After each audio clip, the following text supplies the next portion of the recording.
Joey G, you were saying that you mentioned your kids, you and Mike having kids and raising families now. Was that really the impetus you having young children, seeing that they were being given educations which were empowering and fulfilling and well-rounded? Was that what kind of drew you into education, or was it something else? I think it has something to do with it. I was working at Kinko's. Like I was into propaganda. Like I was into learning design, poster, flyer, zine, book, magazine. Like I was into that element when I had Aja, right? And then Mike and Brad both also came down to the print shop when I was working at Thought Crime down in Roosevelt, or like doing projects over there. They came down there and picked up silk screening. I mean, they did some on their own too, but like they'd come through there. And they got into printing, right? So they're doing shirts and posters and stuff. And I was at Kinko's trying to handle that element of it. And, the older your kids get, the more you realize, like, well, what are they learning? Am I teaching them? And it's, of course, every parent is the kid's first teacher. Like that's one of the things I'm trying to get across with imaginary learning, is that we're all students and we're all teachers, right? Like, it matters the context. It matters the what's happening, what we're talking about, what's being shared, and so it has something to do with it. But I felt like I really dove harder into education when my second daughter, Indara, was 2, and that's how I came up with the learning flower and the number spirals. I wanted to just create a way that it was easier to learn numbers and letters. So I was like, I don't know. Is there any way we can combine this? And what can we do with these symbol systems? Like we're all embedded in these structural and cultural symbol systems, like to the language, to the syllables, to the sounds we make, to the iconography behind lettering and numbers. Like we didn't make it. You know what I mean? Like we're just kind of trying to read it, interpret it, and create good people, so it was really once I had my second kid that I felt like I should push harder into education. Yeah, kind of come off the bench and jump into the game.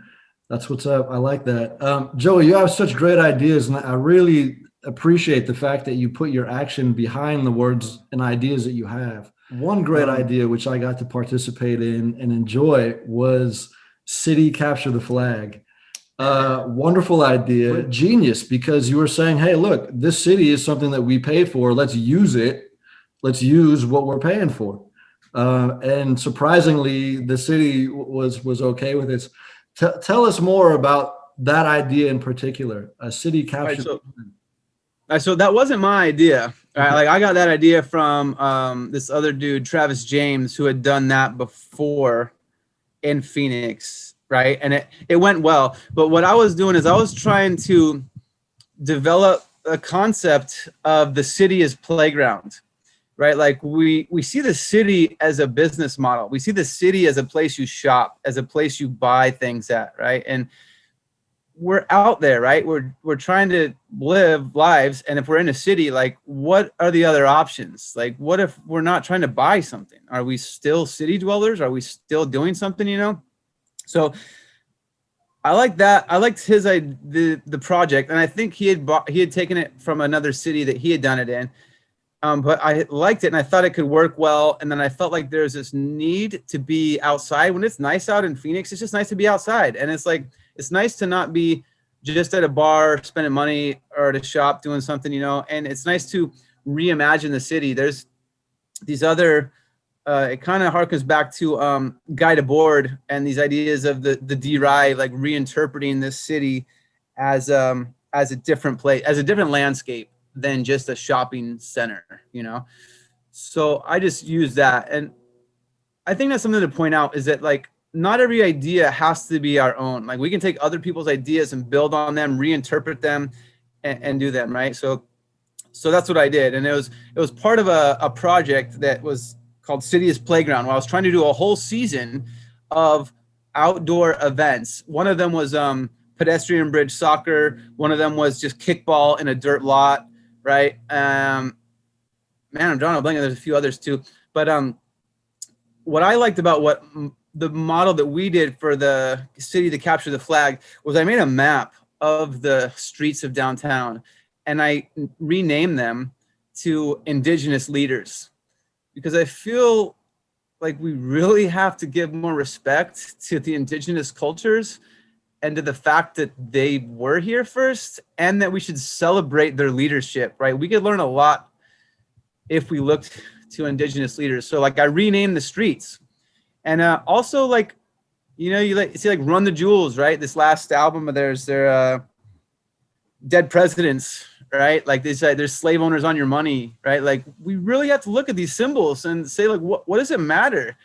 What does it matter to me that we trade these papers to each other as worth and quantity, but there's slave owners on them? Like that shit's fucked up, man. Like that's really fucked up. And I think we have to acknowledge it. I think we have to pause sometimes and be like, I don't want to call this street Washington anymore.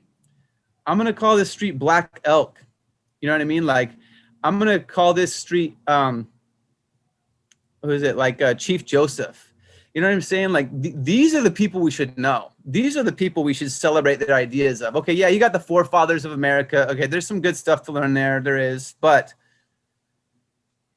we need to step back and look to who other great potential leaders are. And so that was like my favorite part. Is like I redrew a map. And then so the thing is that maps define territory, right? So like you look at the map, you look at the streets, you're like, oh, cool, slave owners in our map. And it's like, fuck that. Let's rename this stuff. That's why I was so hyped to see that like the last few years where people are taking down statues and renaming streets. It's like, yes, let's do that. So that was my favorite part. And then like it was cool because me and Artie were rolling around the golf cart watching people play, and it's fun. It's a fun game, and it's fun to just set up like quasi competitive projects and map the city out, and then you're looking at the city differently. It's not like, can I buy something here? It's, can I hide behind that while these other people come by? So a reinterpretation of the city is good for people and is helpful for rethinking reality. Yeah. A lot of good hiding spaces behind alley dumpsters and behind cars and corners. It was awesome. Right. Brilliant. Nice. Joey, in terms of Red for Red, you and I met out there unplanned by chance. We were both in the same place at the same time. Prop 208 just passed. I feel like that's a triumph for those that were down there protesting for education and for teachers and for the betterment of that in terms of funding for programs and things. Tell us more about your involvement with the Red for Ed movement. Joey, you brought a sound system, a PA system to the movement because you said, you know what? There's a lot of people down here saying things and they want to be heard, but what about the teachers?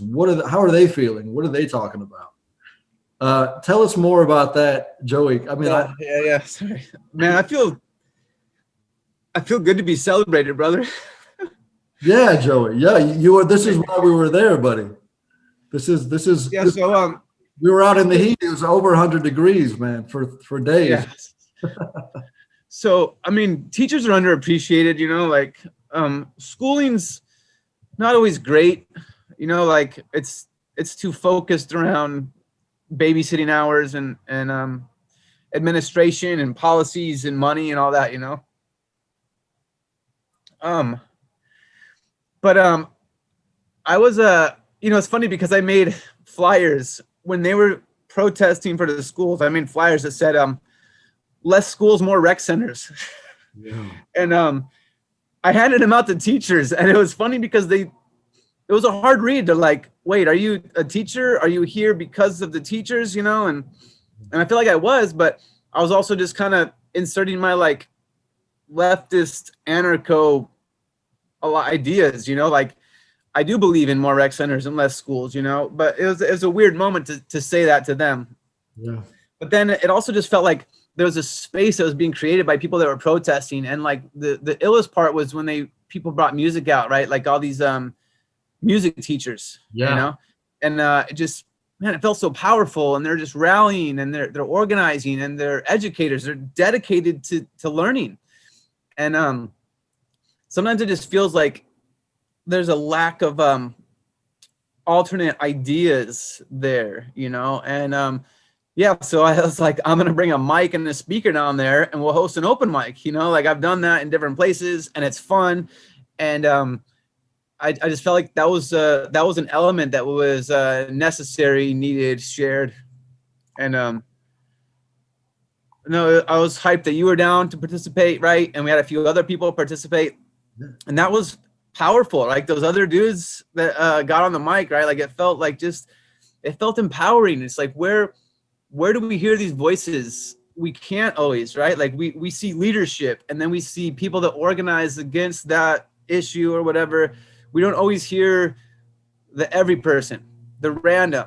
And I really feel like putting a mic in front of the random person's mouth, like, hey, do you want to say something? Like, let's share it, And I just thought it was a fun and interesting idea to do, Like it just felt like that was how I could contribute to this protest, and in a way that would maybe open eyes, like that would maybe steer the conversation, open up more conversations and more directions, and allow for others to share ideas, and it could have been better, but we did it and it worked, and we had a few people grab the mic, and that was kind of fun. I forgot about that.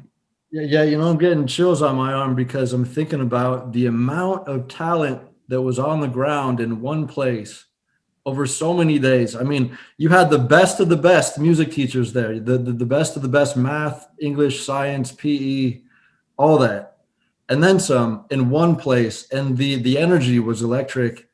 The music that was coming out of that space as well was electrifying. And it's something that I can look back on proudly, especially now that I feel like we were heard having 208 passed.